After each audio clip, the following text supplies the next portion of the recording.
अस्सलामुअलैकुम। आज की क्लास में हम सीखेंगे कि हम अपनी वेबसाइट में गूगल सर्च कंसोल को किस तरह से इंटीग्रेट करते हैं। गूगल सर्च कंसोल एक एसईओ का टूल है और गूगल का टूल है। इसको हम फ्रीली कनेक्ट कर सकते हैं। ये बिल्कुल फ्री टूल है। इसको कनेक्ट करने के लिए आपके पास एक जीमेल आईडी रिक्वायर्ड होनी चाहिए। ये हमारे पास जीमेल आईडी से मैं लॉगिन हूँ और मेरे पास ये शॉपिफाई मेरा स्टोर है जिसके ऊपर मेरी वेबसाइट बनी हुई है। जस्ट आपने गूगल पे जाना है, लिखना है गूगल सर्च कंसोल।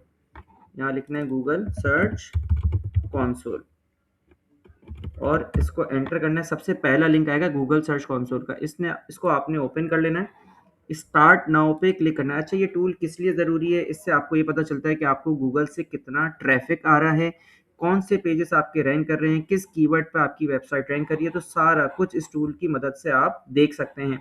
जब आप गूगल सर्च कंसोल को खोलेंगे लिंक को, तो आपके पास इस तरह से दो ऑप्शंस आ रहे होंगे। आपने यूआरएल प्रीफिक्स में अपना वेबसाइट का होम पेज का यूआरएल कॉपी करके यहाँ पेस्ट करना है।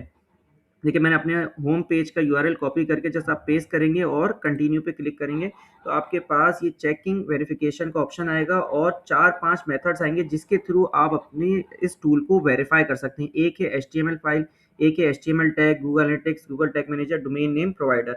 तो सबसे आसान मेथड है एचटीएमएल टैग का। आपने इसको खोलना है और ये आपके पास एक टैग लिखा हुआ आ रहा है, एक कोड लिखा हुआ आ रहा है। आपने इसको जस्ट कॉपी करना है। इसको कॉपी करने के बाद ये कॉपी हो गया। अब आपने जाना है शॉपिफाई के स्टोर पे। अच्छा, ये जो टैग है ये आपने हेड के सेक्शन में रखना होता है। तो अगर आपकी वर्डप्रेस की वेबसाइट है तो उसमें भी आपने जाके हेड के अंदर रखना है। अगर आपकी शॉपिफाई की वेबसाइट है तो आपने यही टैग हेड के अंदर रखना होता है। हेड कहाँ होता है? हेड का सेक्शन कहाँ होता है? आपने ऑनलाइन स्टोर पे आना है।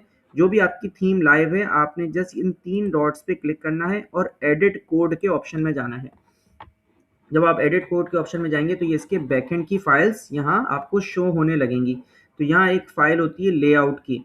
अभी ये लोड हो जाए तो मैं आपको दिखाता हूँ। ये कोड आपने बस हेड के सेक्शन में रखना है। इसको आपने कॉपी कर लिएगा।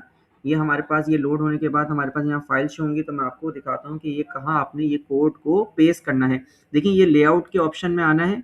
यहाँ फाइल होती है थीम डॉट लिक्विड की। इसको आपने ओपन कर लेना है। देखिए, ये है हेड का सेक्शन। ये यहाँ से शुरू हो रहा है हेड का सेक्शन और ये हेड का सेक्शन यहाँ बंद हो रहा है। इसके दरमियान आपने ये कोड पेस्ट करना होता है। तो कोशिश करा करें हेड के बिल्कुल आखिरी में, बीच में कहीं कोड ना रखा करें। हेड जहाँ बंद हो रहा है वहाँ बिल्कुल एंड में हेड से ऊपर जाके ये कोड को पेस्ट कर दें। देखिए, ये पूरी लाइन कोड को जो आप कॉपी करके लेकर आए यहाँ आपने पेस्ट करनी है। हेड के ऊपर कर दिएगा, यहाँ बीच में नहीं करेगा। ऐसा ना हो कि कोड में कोई चेंजेस आप कर दें। जस्ट आपने इसको सेव पे क्लिक करना है। ये सेव हो जाएगा। वापस इसमें जाना है और इसको वेरीफाई पे क्लिक करना है। तो देखिए, ये वेरीफाई करेगा और अगर ये आपका कोड आपने सही इंटीग्रेट किया होगा तो आपके पास लिखा हुआ आएगा ओनरशिप वेरीफाइड और डन और गो टू प्रॉपर्टी। आपने जस्ट गो टू प्रॉपर्टी पे क्लिक कर लेना है। तो ये आपने अपनी वेबसाइट में गूगल सर्च कंसोल को इंटीग्रेट कर लिया है। अच्छा, यहाँ अभी आपके पास डेटा नहीं शो रहा होगा। इसको 24 से 48 घंटे लगते हैं यहाँ डेटा शो करने में। अब मुझे ये देखना है कि मेरी वेबसाइट को गूगल ने क्रॉल कर लिया, इंडेक्स कर लिया अपने पास या नहीं किया है। तो उसका आसान तरीका क्या, आपने ये यूआरएल को कॉपी करना है और गूगल के बॉट को आप चाहते हैं कि इसको इंडेक्स कर ले तो आपने यूआरएल इंस्पेक्शन पे आना है और यहाँ आपने ये यूआरएल लिख के एंटर करना है। मैं देखता हूँ ये मेरा यूआरएल गूगल में है या नहीं। तो यहाँ लिखा हुआ आ रहा है यूआरएल इज ऑन गूगल। जब भी आप अपनी वेबसाइट में कोई पेज बनाते हैं, क्रिएट करते हैं, तो लाजमी चेक करें कि वो यूआरएल गूगल ने उसको क्रॉल कर लिया है या नहीं किया है। तो अभी हमारे पास यहाँ क्रॉल किया हुआ है। मैं इसको अगर रिक्वेस्ट इंडेक्सिंग करूँगा तो ये दोबारा भी क्रॉल कर देगा। मैं लास्ट टाइम देख लेता हूँ इसने मेरा यूआरएल कब क्रॉल किया है। 1:48 8 जनवरी 2026 को इसने मेरा क्रॉल किया यूआरएल। अगर आप कोई भी अपनी वेबसाइट में चीज़ चेंज करते हैं तो आपने उसको वापस से क्रॉल कराना पड़ता है।